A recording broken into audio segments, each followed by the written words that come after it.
dear colonists, welcome to News in the Colonies. Today we bring news of the latest chaos in our fair lands. His Majesty's Parliament has laid upon us a series of disciplinary measures known to us as the Intolerable Acts. These laws crafted to punish Boston for their wild tea party they threw and silence their opinions.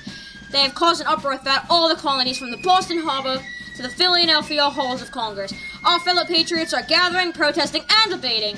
Now let's plunge into each of these outrageous laws and hear from a few individuals on their thoughts on the matter.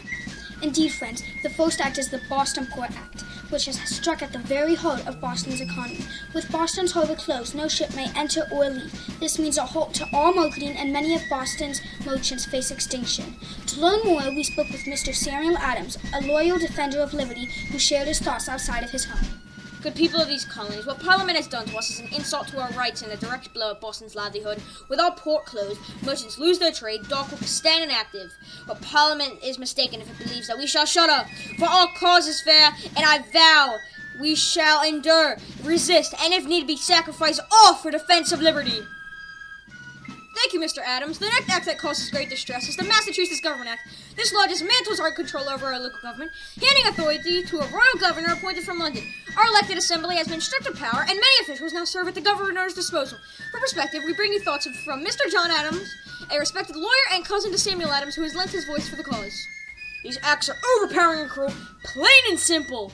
The Massachusetts Government Act aims to remove our self-governance to control us under a royal authority. If we cannot govern ourselves, then we are no better of subjects to a distant crown. Robbed of our rights are the British. Mark this, my fellow patriots, if Massachusetts can be silenced, so can any of our colonies. We must be vigilant. The third act, administration of justice, is perhaps the most outrageous. It allows British officials accused of crimes here to be tried in England rather than before colonial courts. This has caused a great outcry, for many fear it allows such officials to escape justice altogether. Dr. Joseph Warren, a prominent physician and patriot in Boston, has agreed to share his thoughts.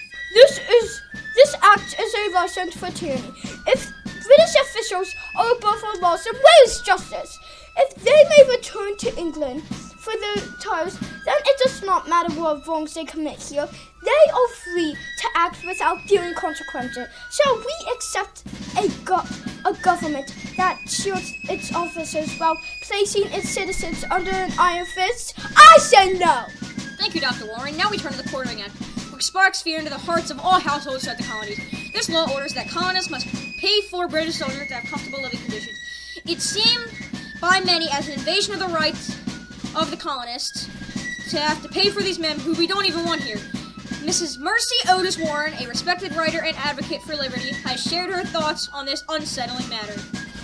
Imagine, dear friends, the humiliation of such a demand. We are now being forced to attend to and pay for these soldiers whose loyalty lies not with us, but with the crown. What next? Shall we rid all rights to our personal life and money?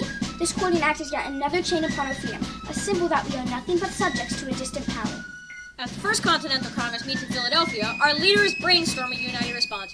It is whispered that a colonial boycott of British goods may soon be underway.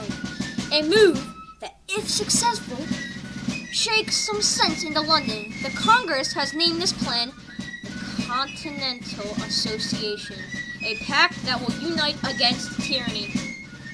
Indeed, good citizens, our colonies stand at a crossroads. Each new act drives a wedge between Parliament and its colonial subjects. The unity forged here in Philadelphia may well shape our future course. Will Parliament relent, or shall we be forced to follow liberty by the Parliament's means? Thus we conclude today's report with words from Dr. Benjamin Franklin, recently returned from England. He has long argued for compassion, but warns of the danger that looms if these wrongs go unaddressed. I pleaded with the ministers in London, begged them to consider our rights and dignity, yet they seem deaf to our pleas. I fear they misunderstand our resolves. Should they continue on this path, they will find that colonists will not suffer indignity in silence. We seek peace, but we shall have our liberty, by persuasion or by our own hands. And there you have it, dear viewers. Our colonies are threatened with troubles, but with unity and courage, perhaps our cause for liberty shall yet prevail. Stay vigilant and loyal. From News in the Colonies, I bid you all good day.